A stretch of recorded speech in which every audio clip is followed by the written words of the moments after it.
En todo caso, había un solo túnel, oscuro y solitario, el mío. Bastará decir que soy Juan Pablo Castel, el pintor que mató a María Iribarne. Supongo que el proceso está en el recuerdo de todos y que no se necesitan mayores explicaciones sobre mi persona. Aunque ni el diablo sabe qué es lo que ha de recordar la gente ni por qué. En realidad, siempre he pensado que en la memoria colectiva, lo que quizás sea una forma de defensa de la especie humana, la frase "todo tiempo pasado fue mejor" no indica que antes sucedieran menos cosas malas, sino que, felizmente, la gente las echa en el olvido. Desde luego, semejante frase no tiene validez universal.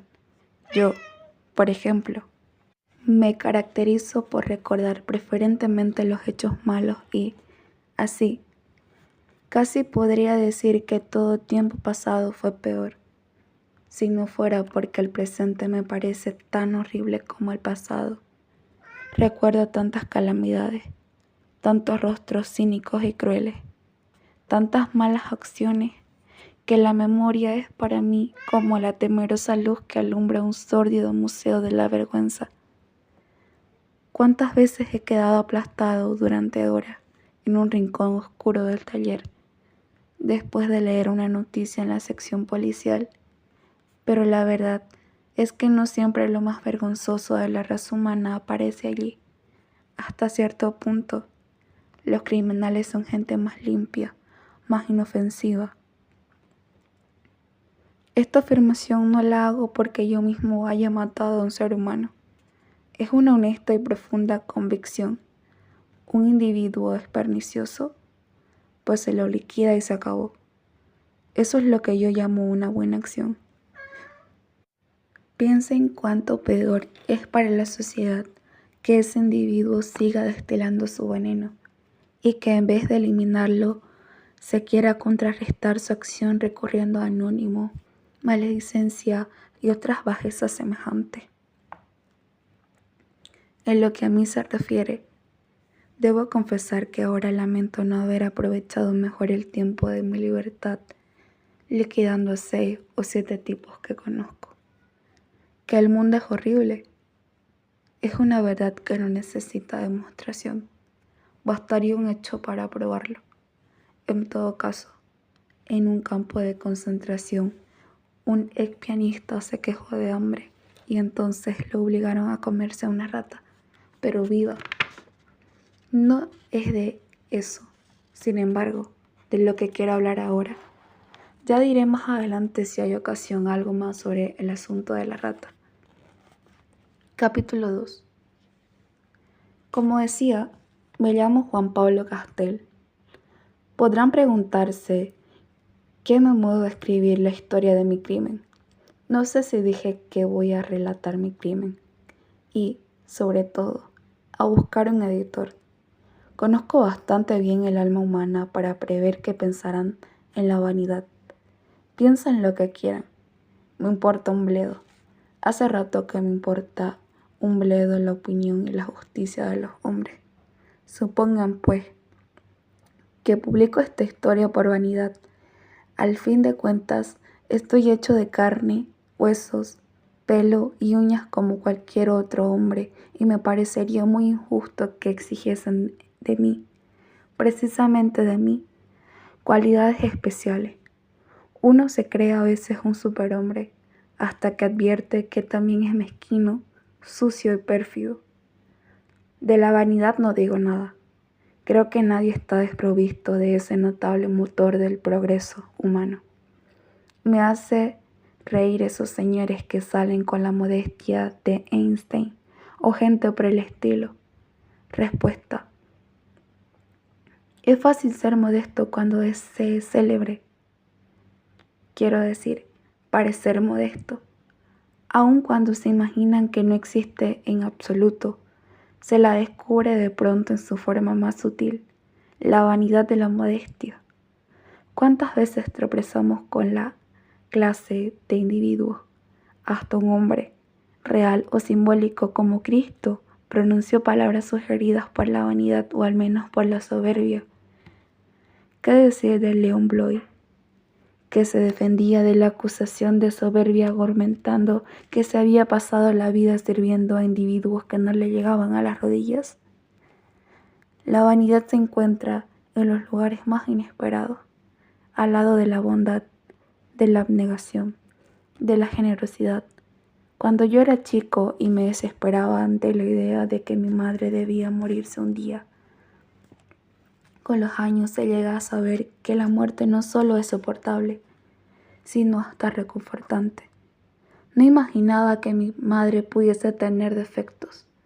Ahora que no existe, debo decir que fue tan buena como puede llegar a serlo un ser humano. Pero recuerdo en sus últimos años, cuando yo era un hombre, como al comienzo me dolía descubrir, debajo de sus mejores acciones, un sutilismo ingrediente de vanidad o de orgullo. Algo mucho más demostrativo me sucedió a mí mismo cuando la operaron de cáncer. Para llegar a tiempo tuve que viajar 2 días enteros sin dormir. Cuando llegué al lado de su cama, su rostro de cadáver logró sonreírme levemente, con ternura, y murmuró unas palabras para compadecerme. Ella se compadecía de mi cansancio, y yo sentí dentro de mí, oscuramente, el vanidoso orgullo de haber acudido tan pronto. Confieso este secreto para que vean hasta qué punto no me creo mejor que los demás. Sin embargo, no relato esta historia por vanidad. Quizás estaría dispuesto a aceptar que hay algo de orgullo, de soberbio, pero ¿por qué esa manía de querer encontrar explicación a todos los actos de la vida? Cuando comencé este relato, estaba firmemente decidido a no dar explicaciones de ninguna especie. Tenía ganas de contar la historia de mi crimen y se acabó. Al que no le gustara que no la leyese, aunque no lo creo, porque precisamente esa gente que siempre anda detrás de las explicaciones es la más curiosa, y pienso que ninguno de ellos se perderá la oportunidad de leer la historia de un crimen hasta el final. Podría reservarme los motivos que me movieron a escribir estas páginas de confesión, pero como no tengo interés en pasar por excéntrico, diré la verdad, de que de todos modos es bastante simple. Pensé que podrían ser leídas por mucha gente, ya que ahora soy célebre, y aunque no me hago muchas ilusiones acerca de la humanidad en general y de los lectores de estas páginas en particular, me anima la débil esperanza de que alguna persona llegue a entenderme, aunque sea una sola persona. ¿Por qué? Se podrá preguntar alguien. Apenas una débil esperanza si el manuscrito ha de ser leído por tantas personas.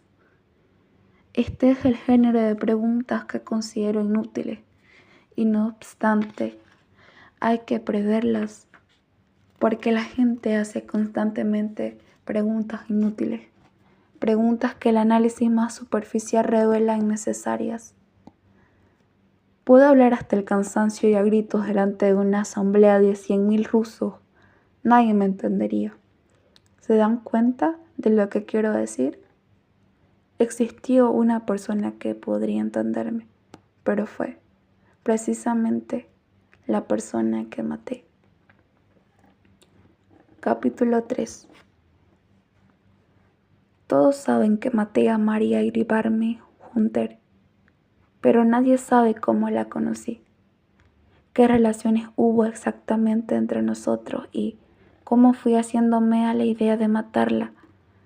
Trataré de relatar todo imparcialmente porque, aunque sufrí mucho por su culpa, no tengo la necia pretensión de ser perfecto.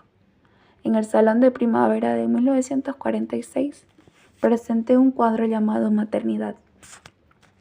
Era por el estilo de muchos otros anteriores.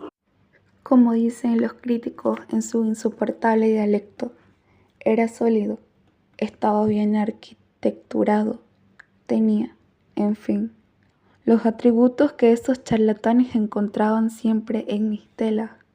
incluyendo cierta cosa profundamente intelectual. Pero arriba, a la izquierda, a través de una ventanita, se veía una escena pequeña y remota, una playa solitaria y una mujer que miraba al mar. Era una mujer que miraba como esperando algo, quizá algún llamado apagado y distante.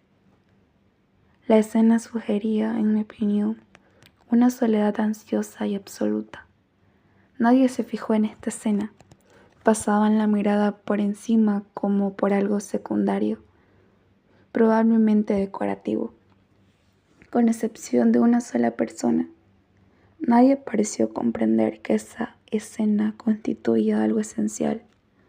Una muchacha desconocida tuvo mucho tiempo delante de mi cuadro sin dar importancia, en apariencia, a la gran mujer en mi primer plano, la mujer que miraba jugar al niño.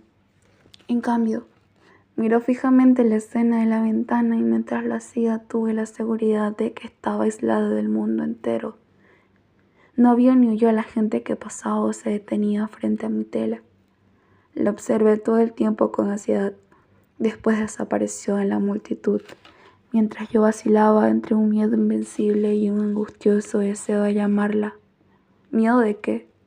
Quizá algo así como miedo de jugar todo el dinero de que se dispone en la vida a un solo número.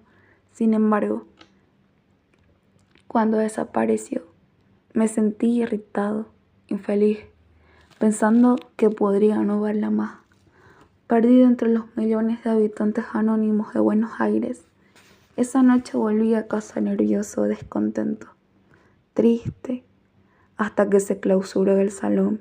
Fui todos los días y me colocaba suficientemente cerca para reconocer a las personas que se detenían frente a mi cuadro, pero no volvió a aparecer. Durante los meses que siguieron, solo pensé en ella, en la posibilidad de verla y, en cierto modo, solo pinté para ella. Fue como si la pequeña escena de la ventana empezara a crecer y a invadir toda la tela y toda mi obra.